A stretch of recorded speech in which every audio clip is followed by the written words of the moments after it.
Namni foon uffate hunduu akka margaati.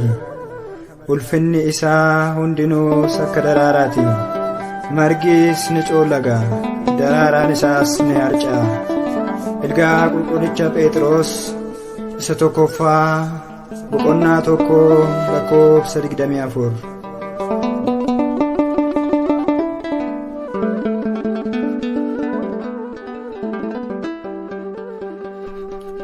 Namni foon uffate hunda akka margaati. Jireenyi foon isaa akka daraaraati. Yeroodhaaf miidhagaa boruu ni coolaga. Akkanatti nafu booddeerraa baqa. Yeroodhaaf miidhagaa boruu ni coolaga. Akkanatti nafu booddeerraa baqa.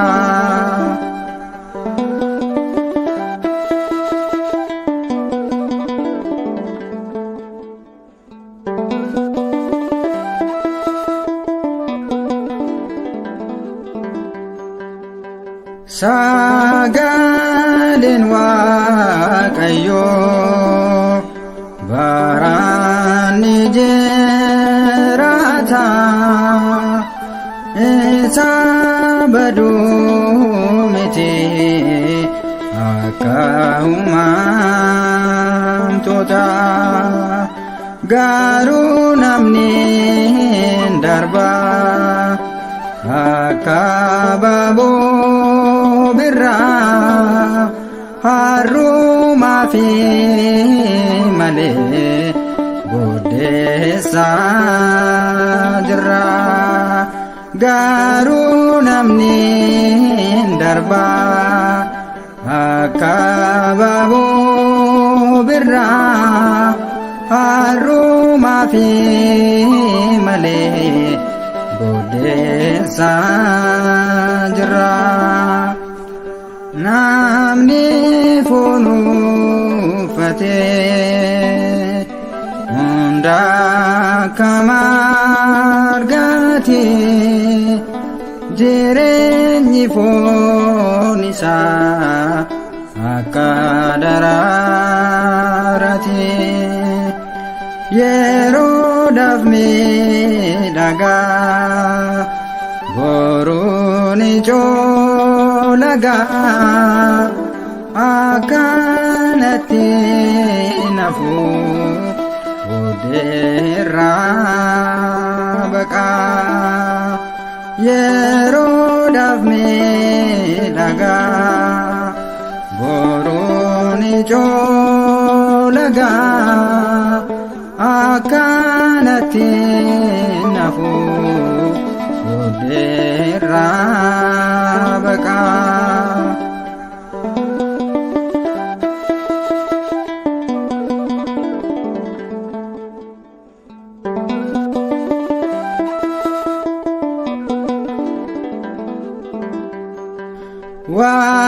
Waaqayyoota mannee gaarii yoo jennee seeraanis jiraanne abboommi isaa eegne.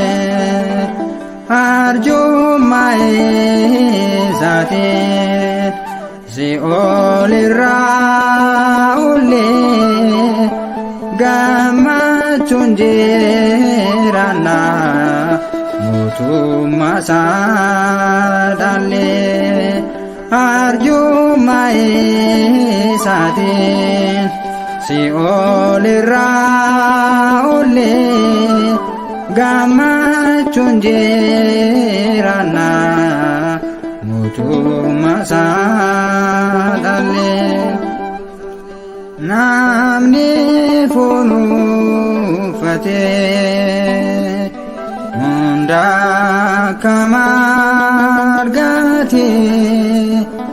jireenyi foon isaa akka daraarate yeroodhaaf miidhagaa boruun ijoolagaa akkanatti nafu booddeerraa baqaa yeroodhaaf miidhagaa boruun ijoolagaa akkanatti nafu booddeerraa baqaa.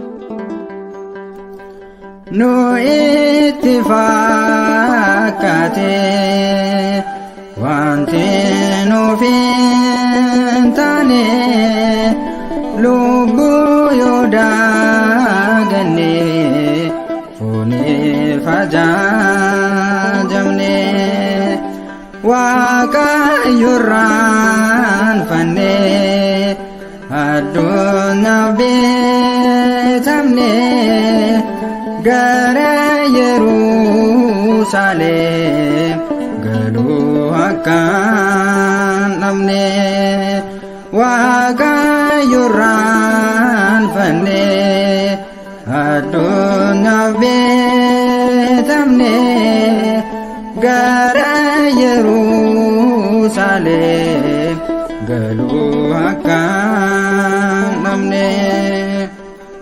Namni foon uffate hunda kamargate jireenyi foon isaa akka daraarate yeroodhaaf miidhagaa boruun ijoolagaa akkanatti nafu